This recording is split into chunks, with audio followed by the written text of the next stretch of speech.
Okay, we're talking about conflict in the relationship, and we're talking about the simplest kind of feelings, which are antipathy and sympathy. We like things and we dislike things. And all you have to do, at a certain point in the day is step back a little bit from the dialogues you've been having with your partner, and you'll see these little things that are there, or you'll be aware of them. You'll be aware that, oh, God, he left the toilet seat up again. It doesn't make any difference what they are. Some things we're going to be okay with, some things we're going to forgive, and some things don't. They grab us in the wrong way, we don't like them. Now what do you do about it? Well, lots of different kinds of things happened. One of the main things that people do in these circumstances is things get to a point where they're raw, and then there's maybe acting out. Sometimes all the way into the physical, or the acting out can take the form of, starting to have an affair. I mean, everybody understands these things. Let's understand this human condition.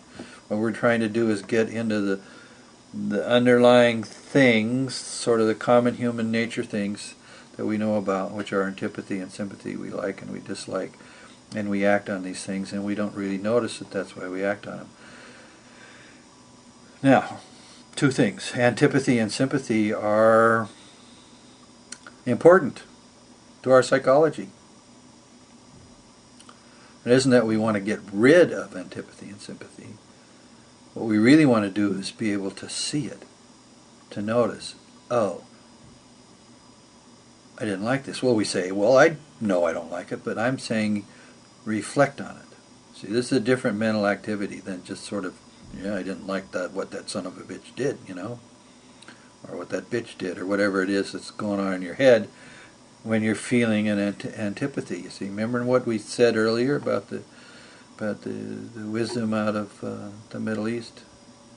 Guard your thoughts, okay? Now, what are you doing when you guard your thoughts? Well, you're trying to wake up to how sympathy and antipathy drive your thoughts in a certain direction. We have these emotional feelings. They well up just in the ordinary course of the day, and they will have these characteristics. We like something or we dislike something, and this will be a driver to the thoughts, and then we'll have thoughts. Okay, so to guard your thoughts, the first step of guarding your thoughts is to be aware that there's a driver behind a thought, and that you feel legitimately, in most instances, that you don't like it. You're not necessarily supposed to like it. Okay? These are not simple things, And people go into therapy, and they go into individual therapy, and they go into couples therapy, and the therapist will try to help them with the sort of more complicated aspects of this, and the therapists have a lot of tools, and if you need couples therapy and that's what's good for you, go for it,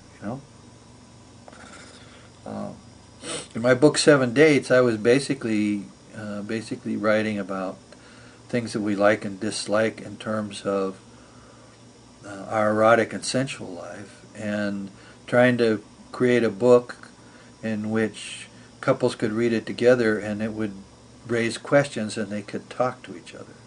See, that's the thing. The instinct of women for talking is crucial. And of course, one of the things that we also need to understand is why men are reluctant to talk. There's something about talking that they don't like. Well, in general, what they don't like is being judged. And this goes all the way back to having a mother, which is why men want to have a woman that they're with in the relationship instead of their mother, and why women in a relationship want a man and not a boy. Okay?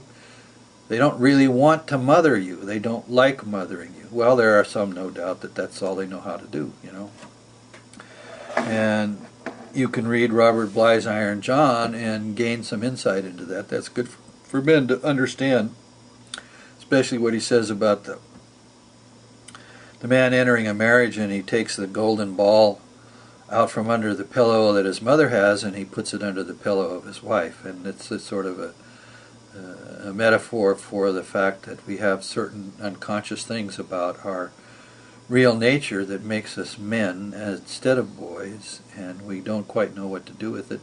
And this problem is culture-wide. That's why we have the redemption of Eros and why it's a change in culture. Okay, so the wife, doesn't like something, and she lets us know she doesn't like something, and she wants us to talk about things, and of course the man says, well, I don't want to talk about things. Well, why doesn't he want to talk about things? Well, what does he get from men in conversation that he doesn't get from the women in his life in conversation? He doesn't get judged. He just gets accepted. Now, I'm not saying that's true in all cases, because it shouldn't be true in all cases. Friendship requires that we actually tell somebody when they're full of it if they're our friend. I mean, it'd be nice if these were simple things. I'm just trying to lay out some basic ground rules from the standpoint of a kind of spiritual science, and encourage people to think about these things. So the man doesn't want to share because his experience of sharing is related to his mother going up to him and something's gone wrong, right? And his mother's gone up and said, well, why did you do that? Well, she's not really interested in why. And he's taught by this process not to explain himself that, not to share, because he gets judged. He can't explain to his mother why he did something, and he might have a very legitimate reason, and he will lose contact with why he did what he did that she didn't like. And then he goes and he has a wife or a lover, and they're doing this mother, daughter, sister, son, man, boy dance, and the same thing comes up, and she wants to have him share, and he's reluctant to share. Well, he's reluctant to share because he doesn't want to be judged. So if you're a woman and you want the guy to share, you gotta not judge him. You gotta just want him to share. And you gotta understand he doesn't know how to do that very well. Women learn to do that, and they teach each other how to do that, and they also do something else, There is no cruelty in the world the way women can be cruel. And it's no wonder that men don't want to share, because their mothers were often cruel to them about this thing, this sharing thing. The mother wants to make the boy into what she thinks a boy or a man should be, and he's just, fundamentally, he's interested in being himself. Everybody just wants to be himself. So part of our learning to have the capacity to love each other selflessly is to recognize that things that we want and need, they also want and need. And so let's get back to conflict and sharing. People in a couple's relationship should talk to each other every day when they get ready to go to bed. And they should talk to each other in a way in which whatever went on during the day is forgiven, and there's no judging, and people can say the truth and be accepted. These are powerful things. I'm going to come back at it.